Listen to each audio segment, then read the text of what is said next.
In the darkened office, illuminated only by her laptop and a blue salt lamp, her dusky features appeared spectral. She flicked back a raven strand of hair that trailed from her messy topknot and reviewed the information displayed on the membership form.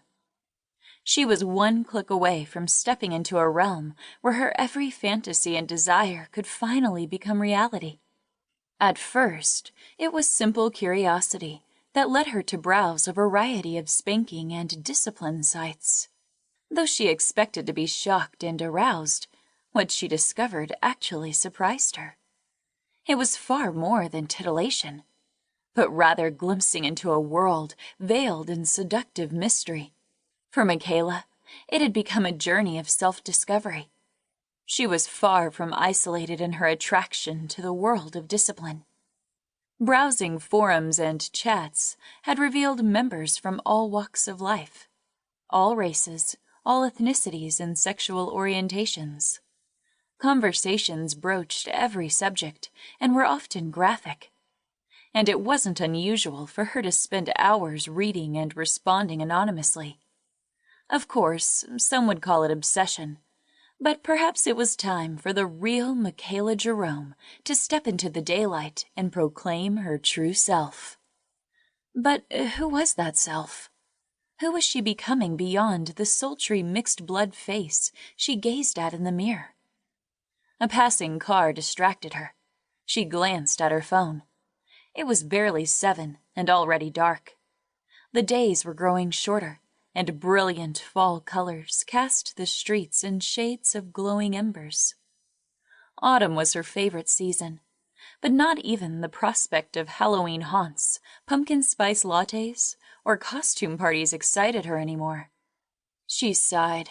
She hadn't even started dinner yet, and 2 days' worth of clothes still sat in the washer. It seemed like her daily routine had become mundane tasks for an increasingly mundane life that only fueled her growing discontent. It had started in the boardroom at her PR firm and had gradually spread to the bedroom. Michaela considered her upbringing, particularly during school. Her teachers were like cheerleaders shaking pom-pom words about chasing your dreams and being whatever you wanted.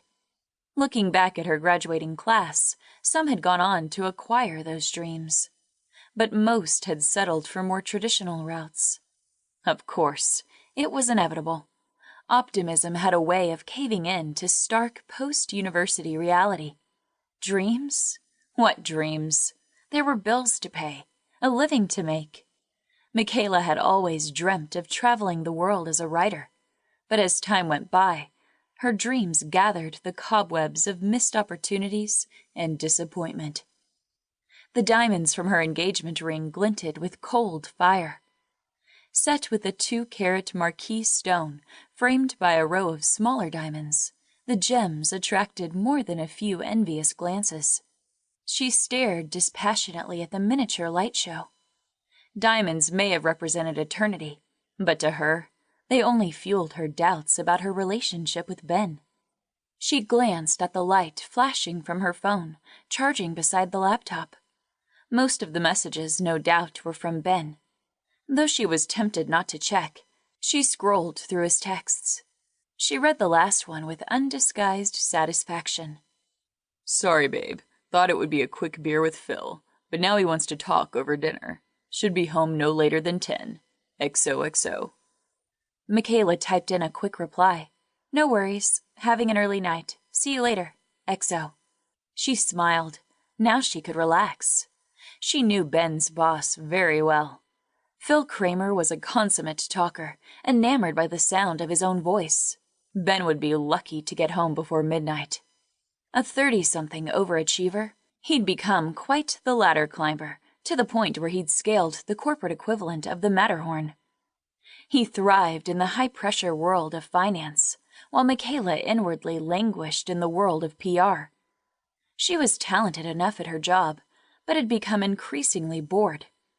She brushed aside her mutinous thoughts. Tonight she would be free to explore without rushing or interruption. Perhaps it was time not only for her to fill that growing void, but to settle the issue of her disenchantment.